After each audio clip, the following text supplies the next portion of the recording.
welcome to a series of videos in which I talk about games no one has ever heard of from itch.io. I admit that I may have messed up a little picking this first game since there isn't really that much to it, but I'll still try my best.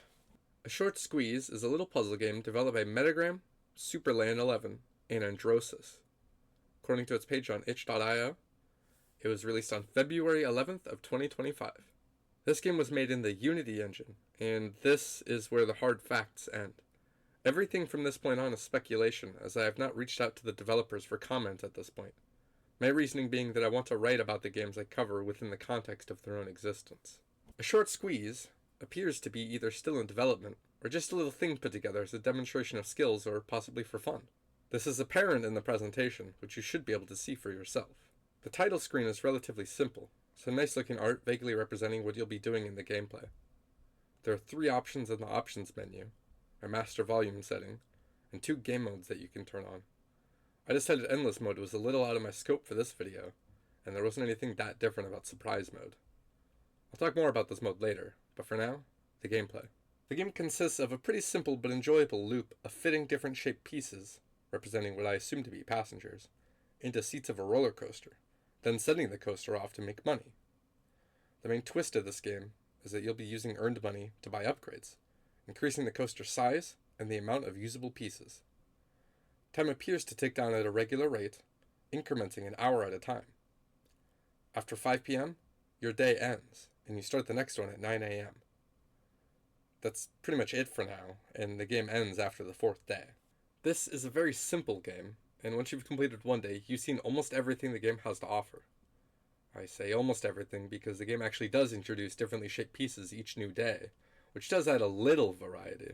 To tell you the truth, I'm not entirely sure why the day system is present at all.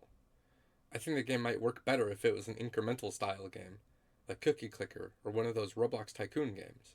The upgrade system seems to be pointing to that style of game as an inspiration, but it just isn't fully committed to it. Now there is actually a goal to the game, despite there currently not being a fail state. Your goal is to make $100,000 and buy Disney, which seems a little cheap to me, but there's no reason the game can't be set in the past when the US dollar and Disney's worth were less inflated. Despite the seemingly attainable goal, I was not able to purchase Disney in my playthrough.